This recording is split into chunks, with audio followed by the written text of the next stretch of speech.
Hello, and welcome to the Courage Coalition.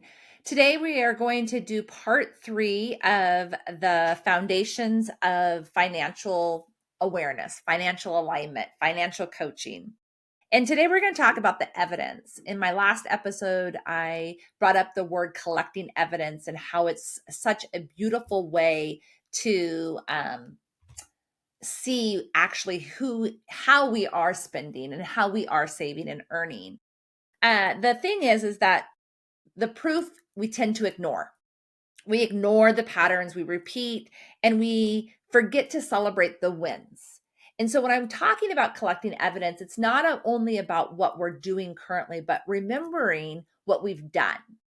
So, your evidence should support your growth, not your fears, not what you're doing wrong, but actually where you get to go. We only typically want to remember our financial mistakes, what we've done wrong, why we're not where we're supposed to be or where we want to be. But if we take a moment as we're collecting the evidence and realize how far we've come, we actually get to celebrate that. We get to celebrate the fact that when we desired to save for a house, we did it. Or when we wanted to get a new job, we did it. Right? So what the question we have to ask ourselves when we are actually collecting our evidence is, what are the patterns that we keep repeating? That's that behaviors part, right? And if we don't look at those behaviors, we cannot get to the place of finding new results.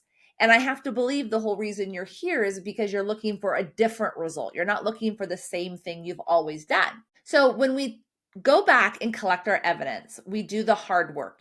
We go back and look at credit card statements, we look at bank statements, and we actually ask ourselves, where am I spending my money?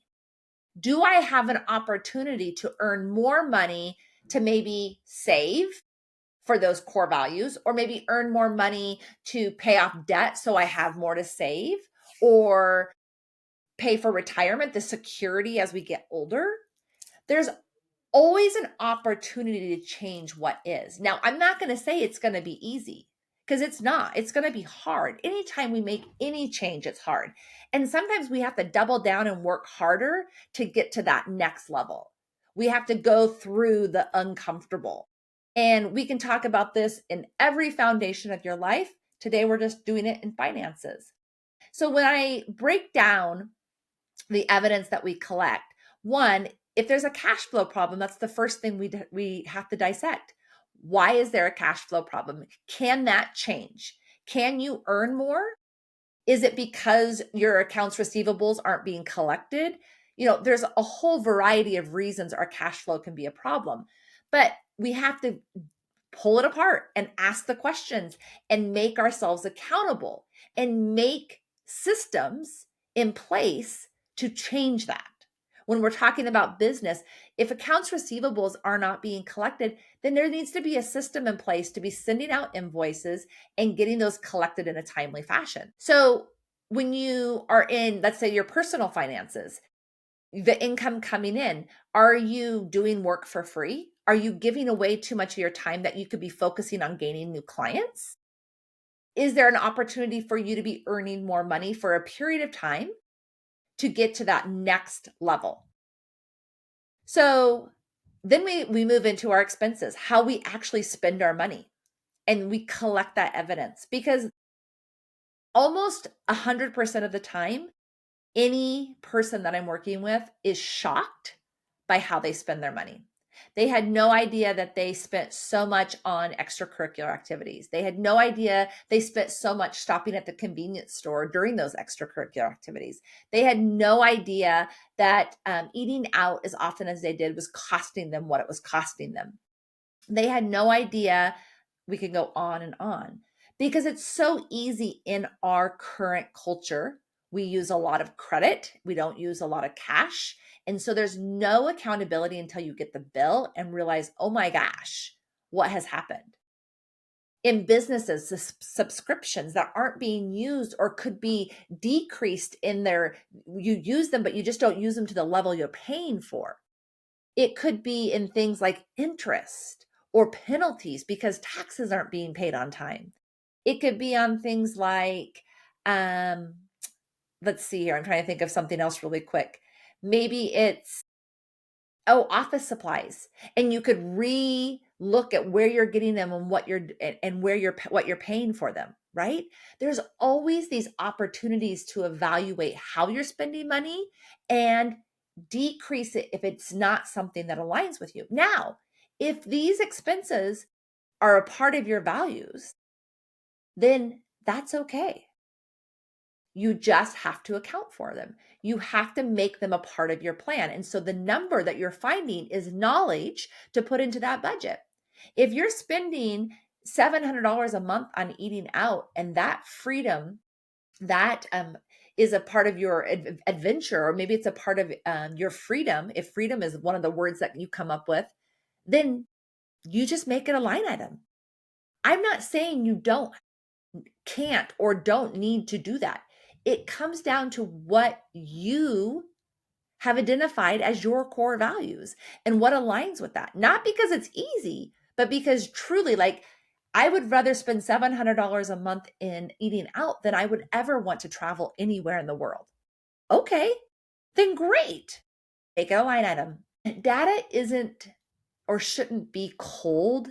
It should be empowering. It shouldn't be overwhelming. It should be empowering.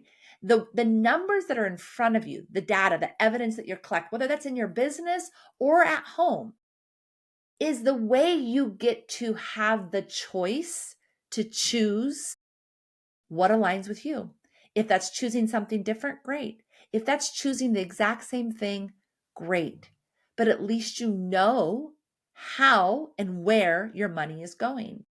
I'm a huge advocate of a zero-based budget, a budget that gives a title, a name, an emotion, a feeling, a job to every dollar you earn, because then you don't ever question where the money went. I'm also a huge component of cash base. And the reason is because it creates accountability. It is so easy, as I just said a little bit ago, to continually stop at the store and spend $23. And then all of a sudden, you've spent $600 on, who knows, snacks, drinks, whatever it is. When we say, I'm going to spend $300 a month on convenience store, and we give ourselves $300 a month and we use that in cash, guess what? When it's gone, it's gone. And everyone's like, oh, it's such a pain in the butt. But this comes back to that hard. Do you want to make different choices? Is something not working? Because it's going to be hard at first. It's a behavior that we have to change. And anytime we want to change a behavior, it's going to be hard. But when we change it in a way that says, okay, I'm only going to spend 300 because the other 200 is going towards, number one core value, whatever that is for you, then we're giving that emotion a better place. And that's what creates the change. When I talk about celebrating, I want you to think back to when maybe you were living off of half of what you're living off of now, and you still made it work. Maybe it was when you saved really hard and you got to go on that amazing vacation. Maybe it was when you paid off your car for the first time and you didn't have a car payment.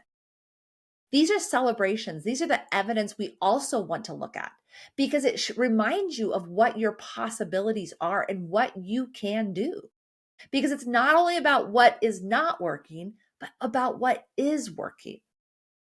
So again, I hope this gave you one inkling of curiosity about something that could be different in your financial story, because we all have the power to choose a different chapter, right? So until next time, I hope you have a great day.